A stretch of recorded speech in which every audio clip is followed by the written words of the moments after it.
Martes 24 de septiembre, Mercedes, buenos días. Buenos días, Robert, qué gusto verte. Muchas gracias. Tiempos nos hayas hecho muchísima falta, estamos contentos de contar con tu compañía y por supuesto la de todos nuestros amigos televidentes que mañana están ahí listos para acompañarnos con Cafecito en Mano.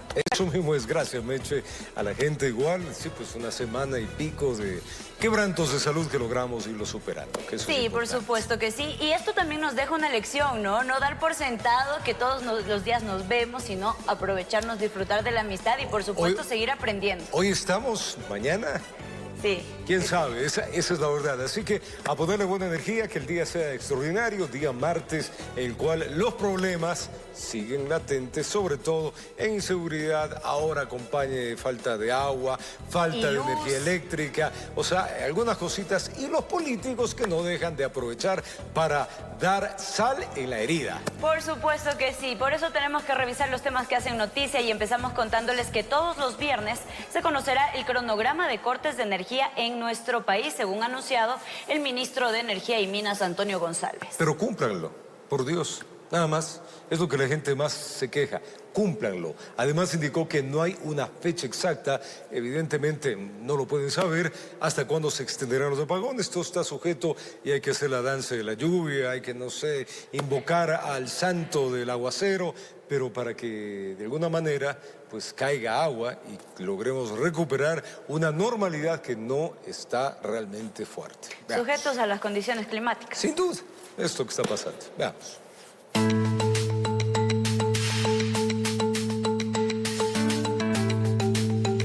En rueda de prensa, el ministro de Energía y Minas, Antonio Goncalves, dijo que solo hay dos caminos para enfrentar la crisis eléctrica. Una, que llueva. El segundo, los racionamientos. La tarea estratégica es mantener el embalse de Mazar para poder tener control sobre el sistema energético nacional. El ministro precisó que los cortes de luz variarán en función del ingreso de agua al embalse de Mazar y serán en todo el país a partir de esta semana y no solo en 12 provincias como estaba previsto. Los horarios se publicarán con anticipación.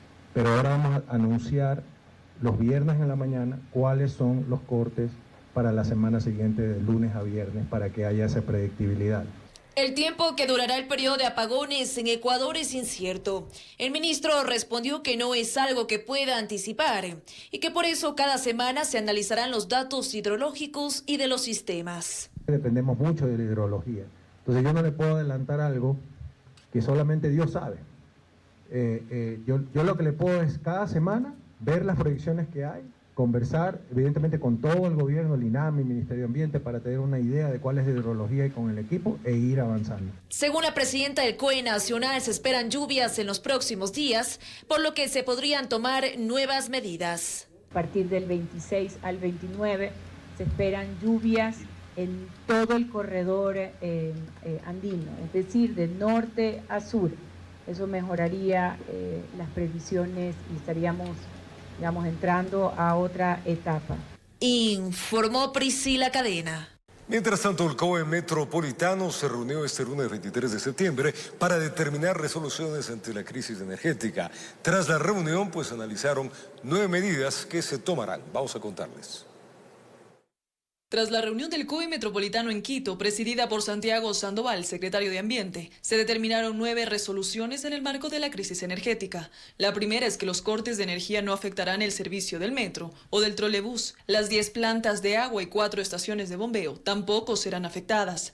Los cortes de luz no pueden ser mayores de 5 horas diarias porque afectarían al procesamiento del agua. La cuarta es que los caudales de agua se priorizarán para el consumo humano en algunos sectores, como el río Pita. Quinto, también solicitaron a Petroecuador que haya el cupo necesario de diésel para evitar que servicios básicos como el agua, la recolección de basura y hasta el transporte público se vea afectado. Sexto, pidieron que los cronogramas de cortes de energía sean más exactos para planificar de esta manera el funcionamiento de Quito, como la operación de tanqueros en algunos sectores. Séptimo, esperan que los túneles de San Juan y San Diego no se apaguen por la seguridad. El túnel de Guayasamín, en cambio, cuenta con su energía propia. Octavo, resolvieron tener reunión con sectores productivos y economía manera popular y solidaria. Y finalmente, el plan de contingencia de la empresa metropolitana de agua potable y saneamiento y su infraestructura deberá ser entregada al Ministerio de Ambiente. Entre las buenas noticias es que el Instituto Nacional de Meteorología e Hidrología INAME durante esta reunión señaló que se prevén lluvias en todo el país para la primera semana de octubre. Informó Mía Sabeli Carrera. Y el Ministerio de Educación anunció cambios en las jornadas educativas a propósito de los cortes de energía. ¿Cómo serán las clases y hay modalidad presencial o no? Les contamos.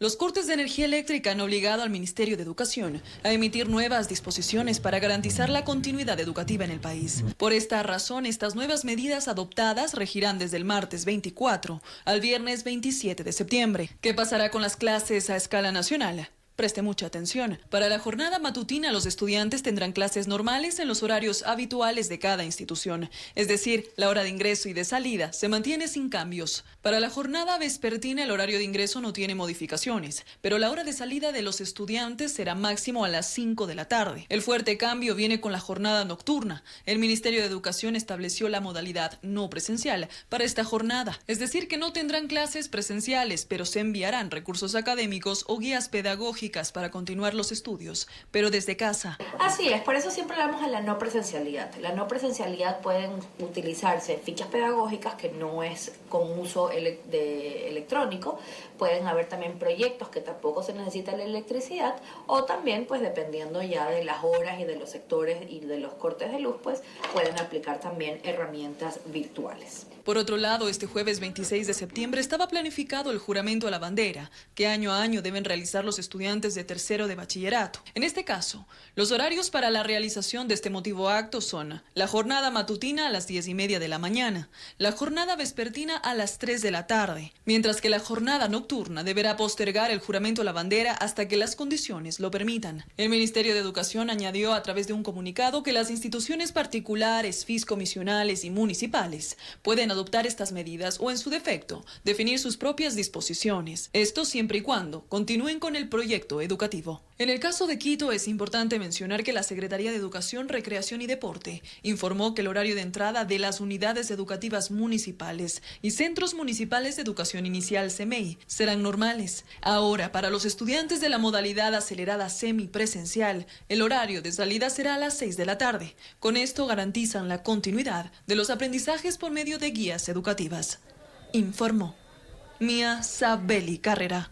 Vamos a contarles que inició la audiencia de juicio contra Danilo Carrera y Antonio Icaza dentro del caso Encuentro, que investiga una presunta red de corrupción de empresas públicas. Carrera, cuñado del expresidente Lasso, asistió a esta diligencia vía telemática. Miremos. En el Complejo Judicial Norte, este 23 de septiembre, se instaló la audiencia de juicio por el presunto delito de delincuencia organizada, donde la Fiscalía presentó sus alegatos en contra de Danilo Carrera y Antonio Icaza dentro del denominado caso Encuentro. La Fiscalía General señaló que en esta causa se probará que entre los años 2021 y 2023 se instauró una presunta red de corrupción liderada por Danilo Carrera y Rubén Cherres, que tenían el fin de obtener réditos económicos de empresas públicas con la colaboración de otros procesados. La defensa de Carrera negó los cargos, alegando que Fiscalía no tendría pruebas concretas. La delincuencia organizada supone una estructura de poder, organización, reparto de trabajo, de roles, y que a don Danilo lo pongan como líder. Era cuñado y por ese hecho no debe ser sancionado, ni tampoco por el hecho de que tenía una antigua relación de amistad con el ciudadano Cherres.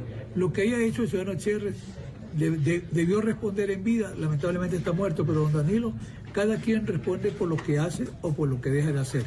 Además, señaló que Carrera, debido a su edad de más de 65 años, cumple arresto domiciliario en lugar de prisión preventiva y no representa peligro de fuga, por lo que solicita la revisión de estas medidas. Él tiene 85 años, le puso 84, y él sufrió una afectación cardíaca durante el tiempo en el que está en su domicilio. Se ha pedido que se revean las medidas sustitutivas con una finalidad de que se revoque un arresto domiciliario que no cumple estándares, porque ¿qué riesgo de fuga puede haber una persona de 85 años con esposo de 84? El proceso judicial contra los otros 4 acusados se suspendió debido a que se encuentran prófugos de la justicia.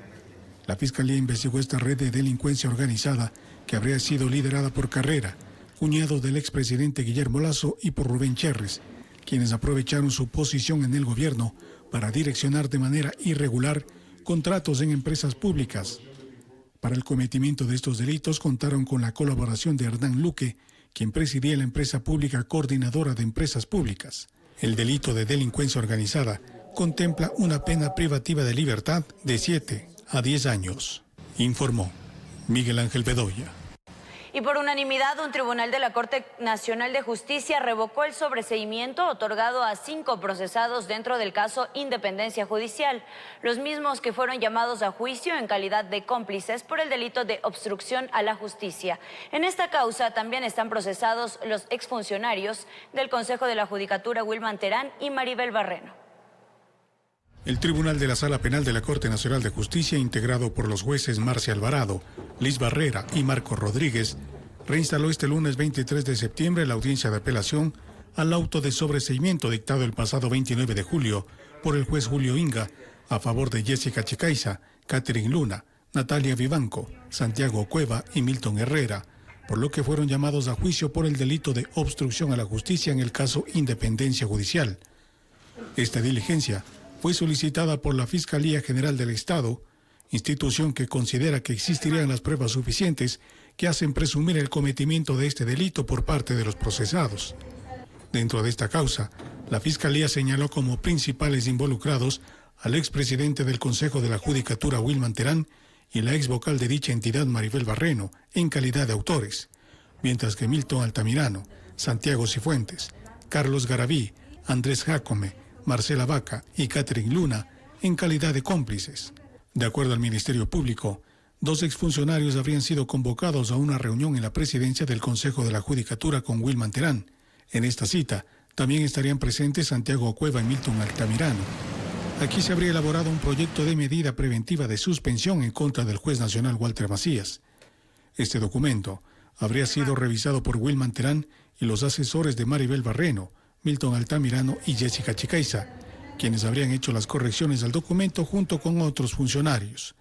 Con esta acción, habría existido una articulación interna en el Consejo de la Judicatura, orquestada desde las máximas autoridades y facilitada dolosamente por sus funcionarios inferiores para direccionar por las providencias que se emitían con el objetivo de destituir al juez Walter Macías, señaló la Fiscalía.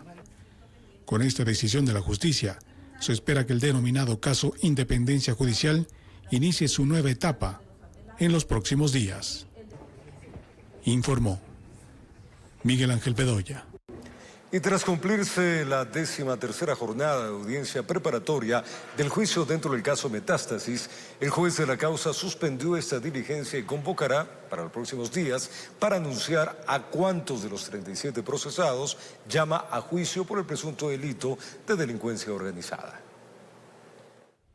Este lunes 23 de septiembre se cumplió la 13ª jornada de audiencia preparatoria de juicio dentro del caso Metástasis en contra de 37 procesados quienes son acusados del delito de delincuencia organizada. La fiscal general Diana Salazar, presente en esta diligencia, se refirió al anuncio de prueba presentado por las defensas de los procesados. La titular de la Fiscalía solicitó que no sean admitidas algunas versiones de personas que no han comparecido al proceso. Asimismo, peritajes que no forman parte del expediente o documentos que no han sido legalmente ingresados. Entre estas pericias, Fiscalía mencionó aquellas que se habrían practicado en el exterior por los procesados, pues dichas pruebas no han sido legalizadas por ninguna entidad consular y ante ello no deben ser consideradas en el juicio. El Ministerio Público ha señalado que dentro de esta red estarían involucrados el expresidente del Consejo de la Judicatura Wilman Terán, el exasambleísta correísta Ronnie Aliaga, jueces, policías y otros funcionarios judiciales y penitenciarios, así como abogados en libre ejercicio, quienes operaban en beneficio del narcotraficante Leandro Norero y sus familiares a cambio de dinero. Finalizadas las intervenciones de los acusados, el juez Manuel Cabrera suspendió la audiencia y anunció que señalará fecha para emitir su resolución, en la que determinará a quienes de los 37 procesados llama a juicio y a quienes dicta sobreseimiento, informó Miguel Ángel Bedoya. Mientras tanto, el Consejo de Participación Ciudadana y Control Social presentará una acción por presunto error inexcusable que habría cometido un juez al temporalmente suspender el concurso para fiscal general del Estado. Esto mientras desde el Colegio de Abogados de Pichincha se expresa el apoyo al magistrado.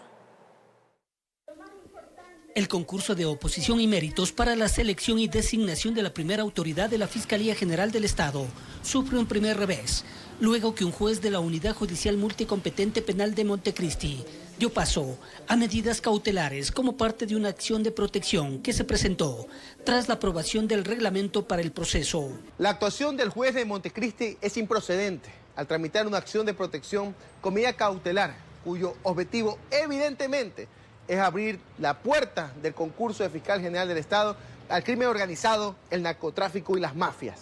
El juez de Montecristi, quien está mencionado nada más y nada menos que en el caso Plaga, no tiene competencia para suspender norma a través del trámite de garantías jurisdiccionales ordinarias, ya que es una facultad exclusivamente de la Corte Constitucional. Andrés Fantoni, presidente del Consejo de Participación Ciudadana y Control Social, reaccionó enérgicamente para demandar se deje sin efecto tal resolución. Solicitaremos la revocatoria de la medida cautelar que fue otorgada en un tiempo récord. Asimismo, presentaremos ante el Consejo de la Judicatura una denuncia formal contra el juez por error inexcusable, con el objetivo de que se le aplique la medida preventiva de suspensión como lo establece el Código Orgánico de la Función Judicial. No conformes con eso, presentarán una denuncia en la Fiscalía por supuestamente haber actuado en contra de norma expresa. Quien se aplaude la actuación del magistrado es Paulo Caña, del Colegio de Abogados de Pichincha, quien recalca que el reglamento viola derechos constitucionales de profesionales del derecho.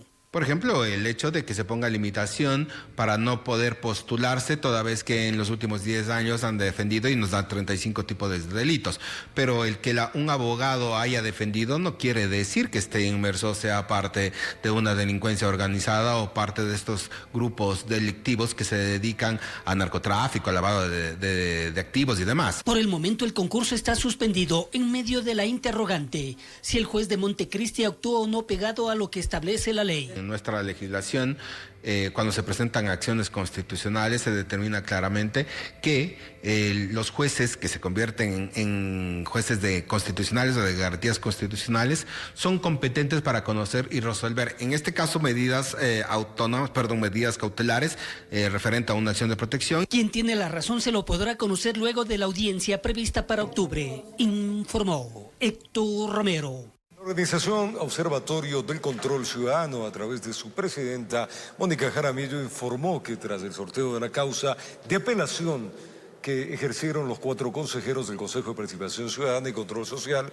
destituidos en sentencia de primera instancia, Guillermo Ortega fue designado como juez sustanciador de este recurso de apelación. Paralelamente, Jaramillo, en calidad de denunciante, pues reacusó al doctor Ángel Torres, quien era uno de los jueces asignados para la causa, para que sea apartado del proceso. Aparte de la destitución, la sentencia incluye el pago de una multa pecuniaria y la suspensión de sus derechos políticos.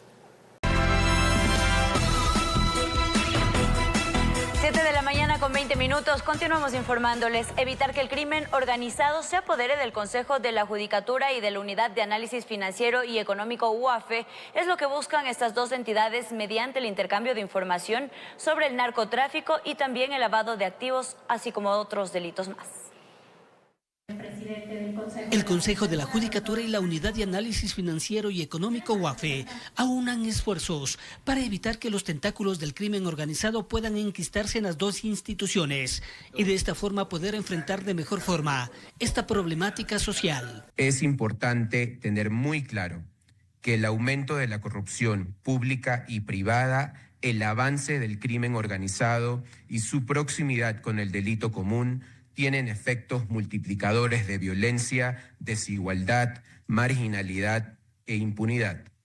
La firma de 2 convenios de cooperación interinstitucional permitirá compartir información de manera fluida y eficiente, con la debida confidencialidad, sobre tráfico de drogas, uso indebido de sustancias sujetas a fiscalización y lavado de activos. Nuestra lucha es el fortalecimiento de un Estado de Derecho, para que quienes pretendan abusar de nuestro sistema de justicia sepan que no habrá margen de maniobra ni para la impunidad ni para la corrupción. La asistencia técnica de países vecinos jugará un papel importante. Estamos fortaleciendo nuestra institucionalidad con personal técnico, nueva infraestructura tecnológica y, por supuesto, mediante el trabajo conjunto con las distintas instituciones del sistema antilavado ecuatoriano, unidades de inteligencia financiera de la región como Colombia, Perú y Argentina. ¿La falta de información en algunos casos hace que la impunidad reine? Desde luego, y precisamente los convenios de cooperación permiten generar ese componente de una información más fluida. Cooperación entre estas dos entidades públicas que tendrá una vigencia de 5 años, informó Héctor Romero. El presidente Daniel Noboa participó en la Cumbre del Futuro durante la plenaria de la Organización de las Naciones Unidas, esto en Nueva York. En su intervención, el mandatario hizo énfasis en la atención a los jóvenes y reafirmó el compromiso de Ecuador con el cumplimiento de los objetivos de la Agenda 2030. El presidente Daniel Noboa intervino este lunes en la Cumbre del Futuro celebrada en el marco de la Asamblea General de las Naciones Unidas en Nueva York. Como un presidente joven, me siento en la responsabilidad de representar y transmitir nuestra aspiración y deseo de que el Pacto del Futuro cumpla la promesa de asegurar el futuro resiliente, sostenible e inclusivo. Donde reafirmó el compromiso de Ecuador para el cumplimiento de objetivos internacionales. Por esto, reafirmo en este foro mundial el compromiso del Ecuador con la paz, por lo cual es fundamental promover mecanismos multilaterales y de las Naciones Unidas que enfrenten las crisis multidimensionales y nuevas amenazas globales. Durante su intervención, Noboa habló sobre las oportunidades que desde el Ejecutivo ha brindado hacia este sector del país. A través de políticas públicas comprensivas, becas e incentivos financieros. De esta forma, se garantiza que cada joven contribuya al desarrollo económico, social y ambiental. Señaló que reconocer la violencia y la inseguridad son esenciales para desarrollar estrategias que ayuden a mitigar la desigualdad social. Reconocer esta interrelación es esencial para desarrollar estrategias efectivas que aborden de manera integral las desigualdades económicas y los problemas de seguridad. El presidente Noboa continuará cumpliendo agenda en Estados Unidos, donde está previsto que se reúna con varios jefes de Estado, incluido el presidente de Argentina, Javier Milei. Informó Ítalo Salazar. Cambiamos de tema. La sequía empeora el escenario que venía presentando la Asociación de Productores de Alimentos Balanceados del Ecuador debido a la escasez del maíz. Por ello piden que se autorice la importación de por lo menos 300.000 toneladas. Además, el precio de la cubeta de huevos podría llegar hasta los $10. La sequía que afecta al país provoca estragos en el sector alimentario. De ahí que productores de alimentos balanceados, de pollos, huevos y cerdos se reunieron para alertar sobre lo que denominan una crisis sin precedentes debido a la escasez de maíz. La producción anual habitual de maíz en Ecuador se da de entre 1.3 a 1.4 millones de toneladas. Pero este año, de acuerdo a los gremios que nos están acompañando acá, y por eso justamente lo grave de la crisis de escasez, apunta a terminar cerca de 1 millón de toneladas. El director ejecutivo de la Asociación de Productores de Alimentos Balanceados del Ecuador reiteró la necesidad de que el Ministerio de Agricultura apruebe la importación de por lo menos 300.000 toneladas de maíz para cubrir la demanda interna hasta la próxima cosecha, que sería en abril del 2025. Cada año vamos a ir teniendo menos maíz para cubrir las necesidades del país. Entonces, tenemos que actuar con sensatez. Ya no se trata simplemente de defender a un sector y acusar al otro diciéndole que lo que quiere es no comprar el maíz nacional. En absoluto, nosotros compramos todo el maíz nacional que haya disponible. Se advierte que las avícolas se verían seriamente afectadas y los precios de las cubetas de huevos podrían subir hasta los $10. La situación para nosotros es crítica. Prácticamente en 4 semanas nosotros vemos un panorama terrible de abastecimiento para el país. Van a ser precios exorbitantes. Recuerden que hace un año más o menos nosotros pasamos por el tema de influenza aviar y ahí nosotros nos vimos afectados con un 30% menos en producción, que es lo que nosotros calcularíamos en este proceso, que tendríamos nuevamente una afectación del 30% menos. El 78% de la proteína animal que consumen los ecuatorianos proviene del pollo, huevos y cerdo. Los productores del país instan al gobierno nacional a tomar las decisiones para abastecer al sector de la materia prima que requieren, informó Adriana Peralta. El 23 al 29 de septiembre se realizará la Feria de Empleo 100% digital, digital con más de 4.000 vacantes. Este evento contará con la participación de más de 70 empresas nacionales que están buscando nuevos talentos. Vamos a contarles algunos de los detalles de esto.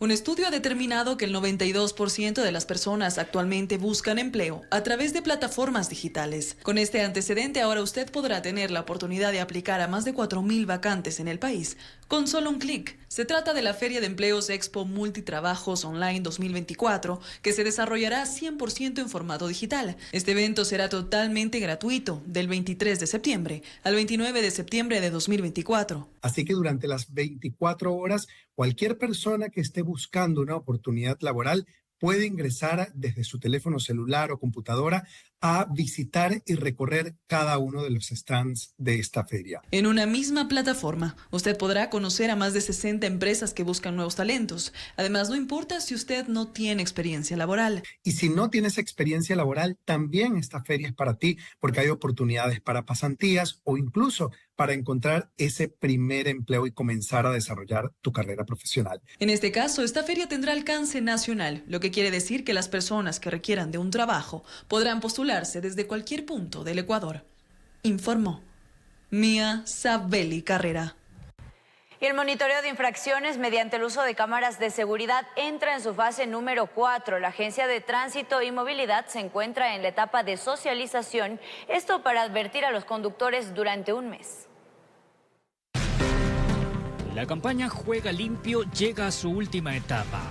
La cuarta fase de este proyecto arrancó desde el pasado 19 de septiembre y su proceso de socialización se ejecutará durante un mes. Desde el 19 de septiembre al 20 de octubre entramos en etapa netamente de socialización.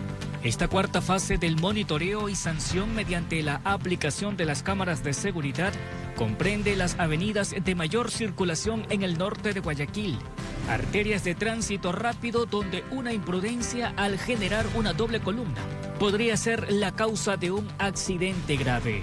Autopista Narcisa de Jesús, vía La Costa, Perimetral Norte, Avenida Francisco de Orellana, Avenida de las Américas, José María Egas e Isidro Ayora, entre otras.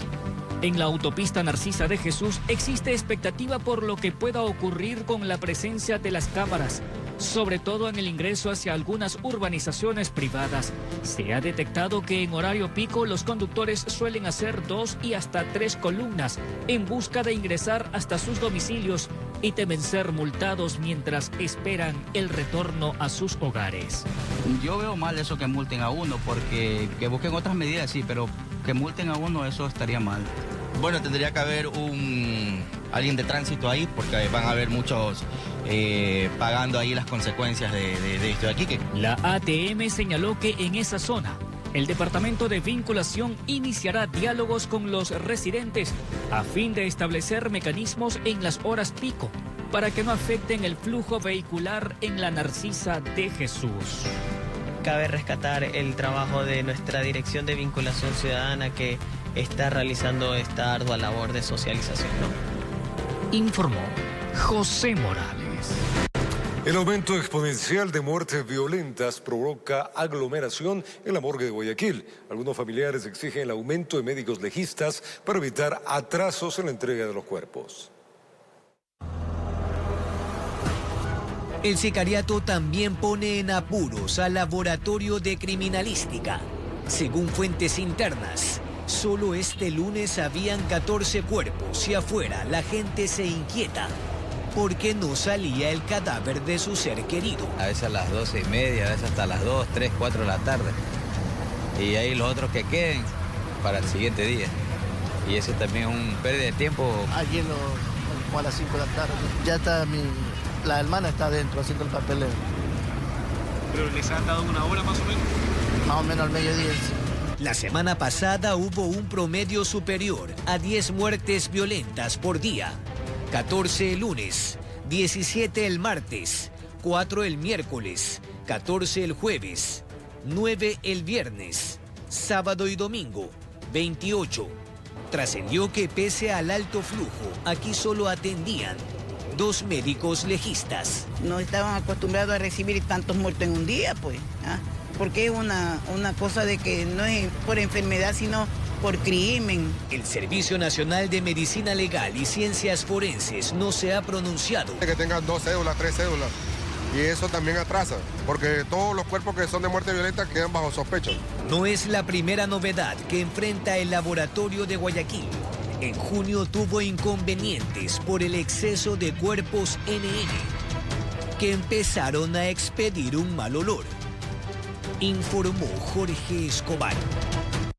Más noticias, la cifra de homicidios en el Cantón Durán sigue al alza. La Policía Nacional atribuye los últimos hechos violentos a enfrentamientos entre 2 grupos de delincuencia organizada. Mientras tanto, los ciudadanos siguen con temor ante la escalada de los crímenes en la ciudad ferroviaria. Por estas calles, muchos prefieren mantenerse en silencio ante lo sucedido la tarde de ese domingo. Algunos fueron testigos de cómo asesinaron con disparos a 2 ciudadanos y luego los mismos sujetos armados les rociaron gasolina y los incineraron. Es un sector de los helechos en el Cantón Durán donde hubo 2 víctimas. La escena se repitió en la Oramas González y en el Recreo, con un nivel de violencia que sorprendió no solo a la misma policía, sino a los habitantes de estos barrios. Terrible la situación, sí. Dicen que ha sido también entre pandillas que se han dedicado a la situación y por eso la ejecutaron de esa manera. Aunque para la institución del orden ellos tienen clara la película de lo que sucede, que son grupos armados que se disputan territorio en ese cantón ferroviario y que en venganza cometen estos crímenes en diferentes cooperativas y ciudadelas. Recuerden que la Policía Nacional hizo varias intervenciones meses atrás en ese distrito y lógicamente quieren posicionarse nuevamente ahí. Sin dejar de lado otros casos que hubo, por ejemplo, en que sicarios dispararon contra ciudadanos que estaban en una esquina. El mismo vehículo se accidentó a pocas cuadras y fue abandonado por los ocupantes. En la carrocería presentaba varios orificios de ingreso de proyectil. Y así la jornada continuó con 2 asesinatos más en el Recreo. Y según el registro de muertes violentas en Durán con corte al 23 de septiembre, en el año 2023 se habían presentado 212 asesinatos. En el 2024 esta cifra se ha incrementado a 354. El día de ayer tuvimos 7 muertes violentas en el distrito Durán. Y sobre lo sucedido en el puente de la Unidad Nacional, se confirmó que la persecución inició en la ciudadela El Recreo, a lo largo de la avenida Nicolás Lapenti, y terminó en ese lugar con grupos tácticos que colaboraron para neutralizar a la persona que iba en ese automotor blindado que quedó herido. Se presume que estaba acompañado de otros sujetos quienes abrieron fuego contra los uniformados. Nosotros tenemos algunas líneas investigativas y me reservo el caso al momento de tener.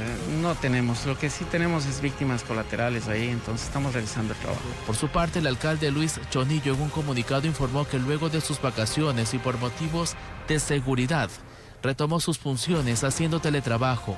Informó Charlie Pisa. Otro ámbito informativo, un nuevo hecho de sangre se registró en las carreteras de nuestro país. 2 jóvenes fallecieron y una persona de la tercera edad con pronóstico reservado es el saldo trágico tras un mortal accidente entre 2 camionetas en Cunchibamba, al norte de Ambato. Un nuevo accidente mortal se registró en las carreteras de la Sierra Ecuatoriana. Una calzada mojada por la lluvia combinada con un aparente exceso de velocidad habría provocado que 2 vehículos choquen estrepitosamente, dejando un saldo trágico. Las 2 personas del vehículo pequeño, de la camioneta pequeña, son las que fallecen. Aparentemente sí, el vehículo invade carril. El accidente ocurrió alrededor de las 6 de la tarde al norte de Ambato, en el sector de Cunchibamba 1. Las víctimas mortales, una pareja de jóvenes que se encontraban dentro de la camioneta pequeña que se impactó de manera central contra la camioneta más grande. El vehículo marca Fiat pierde pista en el sentido Ambato-Quito, impactándole a la camioneta roja. Lastimosamente 2 jóvenes aproximadamente de entre 20 a 26 años, 28 años más o menos, pierden la vida. Las autoridades sanitarias se hicieron presente en el lugar para el levantamiento del cuerpo del hombre, quien aparentemente habría fallecido al instante, mientras que la mujer fue trasladada al Hospital General Docente de Ambato, donde lamentablemente murió. Sí, prácticamente a lo que yo llegué el señor ya estaba muerto. La señora la llevaron en la ambulancia, pero dicen que ya ha fallecido igual. En el caso de los ocupantes de la camioneta doble cabina, tras el impacto, una persona de la tercera edad fue la más afectada. La persona de la tercera edad fue con pronóstico reservado al Hospital Regional Ambato.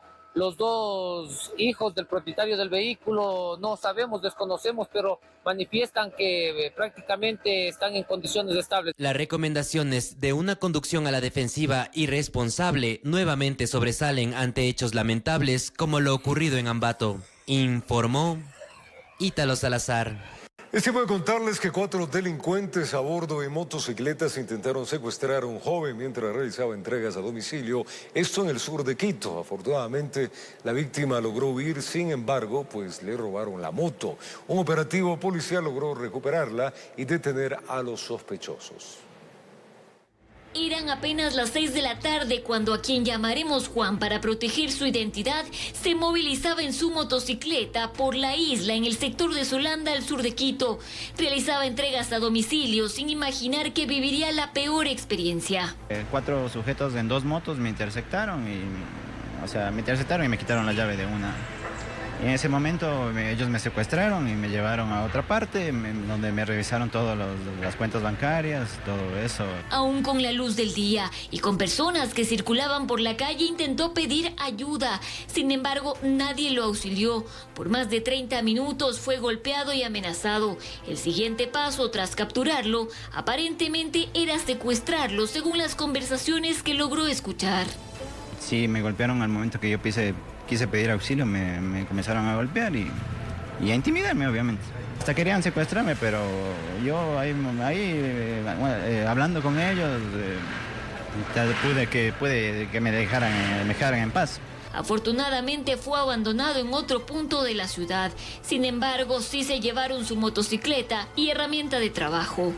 Me dejaron por el sector de San Bartolo, en una cancha, cerca de una cancha.